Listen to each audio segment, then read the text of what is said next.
So now I'm testing the audio. I need to see what I'm doing. Let's put my glasses on. Is the hair gone? Oops. Scarfy.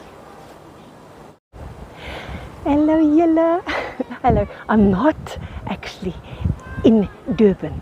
I'm in a place called Durham or Durham or Durham, and that reminds me of a song. Durham, Durham, Durham. Now you have to be a certain age to remember that song. The Durham Light Infantry South African War Memorial is placed here to remember those who died during the South African War or the Boer War in 1899 to 1902. The form of a tall cross, it's of a Celtic style and features oak leaves twining around tragic scenes from the war. Designed by Charles Clement Hodges and sculpted by J.W. Milburn, it features the names of the British lives lost. Sadly, too many lives of both sides are lost in any war, in my opinion. But the shadow of the Durham Cathedral Tower makes our eyes look upwards to the stunning building which was once known as the White Church due to the tons of sandstone that were used to build it. There was a medieval knocker once rapped on which helped sinners of the time reconcile with their enemies after being given 37 days of grace. I didn't see many people rap on it today.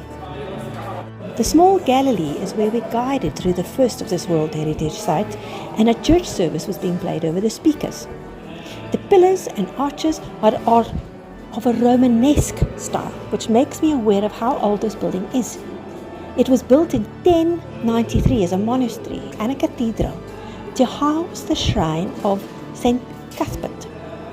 The stone roof was an example for the European buildings from then on because it was so strong.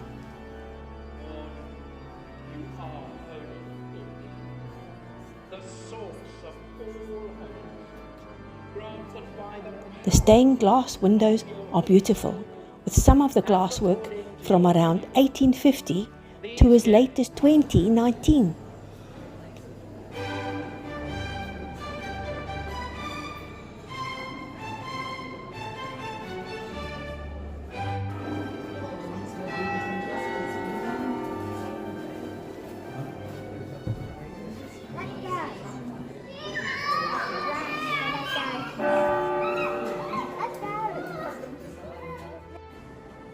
So who was St. Cuthbert is what I wanted to know, and why did the medieval people make this pilgrimage to be near his remains?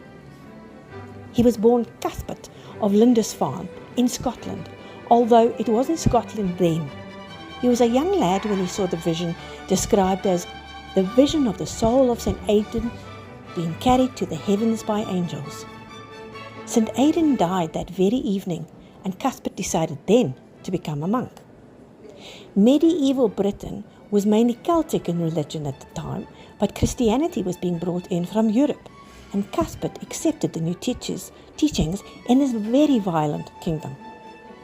It is written that Cuthbert performed many miracles of healing and started off as a travelling priest spreading the Christian word. But he also needed his contemplative ways of early monk years, and he would often return to hermit life. He retired early, thinking that he was going to die soon, but he was coaxed out 2 years later to become a bishop of Lindisfarne, where the previous bishop had died. He died at 53, but his hermit life did not let him rest in peace. After his death on Lindisfarne, people came to pray at his grave, and they reported that miracles happened. So now he was a saint in heaven, and people felt it very important to be close to the relics of a saint when they prayed for healing. After 11 years, the monks opened his grave and they were shocked to see no decay. That's when the cult of St. Cuthbert began. Pilgrims flocked from everywhere, and then the Vikings attacked. The unprepared monks fled carrying the beloved remains onto the mainland from Holy Island.